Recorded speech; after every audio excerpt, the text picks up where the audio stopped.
C'est un petit, il a moins d'1 an. À cet âge-là, il paraît que les bébés croient que eux et leur maman font partie du même corps. Ils n'ont pas conscience d'être différents d'elle. Ce bébé, il souriait beaucoup et passait de bras en bras sans jamais pleurer depuis sa naissance. Et puis il a grandi. Il a appris à se tourner dans tous les sens, à ramper et même à s'asseoir. Il avait beaucoup progressé.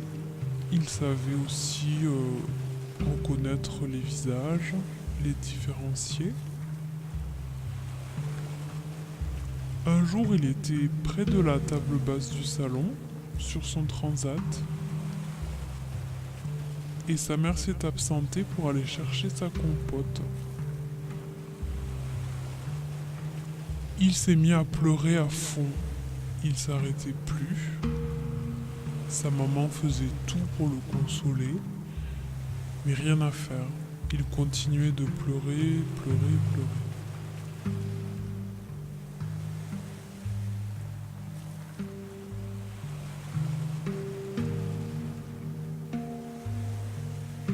Il avait l'air tout bouleversé, comme si tout son petit monde qu'il était en train de se construire s'était renversé. Il s'en foutait de sa peluche Popo, de sa poupée Gigi.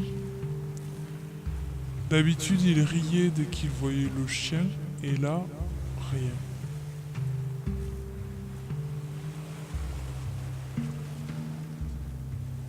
Inconsolable. On est allé sur internet pour voir ce qu'il fallait faire, et bien sûr, on n'a rien trouvé. On s'est rappelé du bouquin sur les étapes de la croissance, alors on est allé voir. Vers cet âge-là, les bébés comprennent que leur maman et eux sont deux êtres distincts. On était un peu interloqués, mais en réalité, c'est ce qui se passait. Il se distinguait de sa maman et ça le déstabilisait. Ça lui faisait perdre tous ses repères. Il comprenait qu'il était tout seul.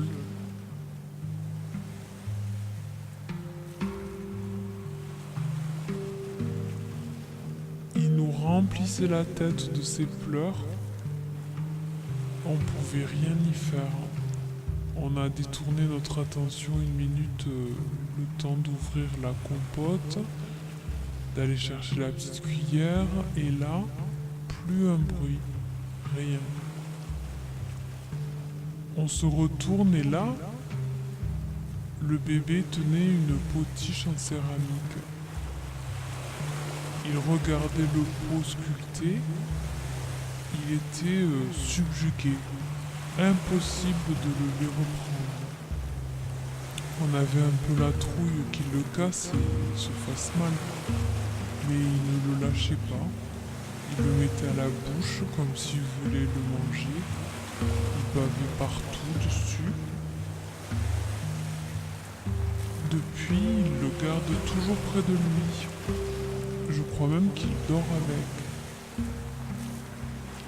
Sa mère m'a dit qu'il ne se fait jamais mal avec, et il ne joue pas non plus. Elle le pose doucement à côté de lui, et il arrête systématiquement de pleurer. Alors elle a déjà essayé de le lui enlever en douce, et quand il s'en aperçoit, il recommence à crier, jusqu'à ce qu'elle le remette. Comme si quand il ne l'avait pas, il lui manquait quelque chose. Il est en train de comprendre qu'il est lui, tout seul. Et là, c'est comme s'il avait débordé. Il est un avec ce pot.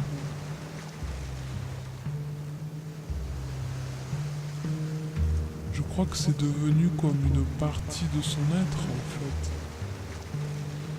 Peut-être que depuis qu'il a compris que lui et sa mère sont différents, il a peur.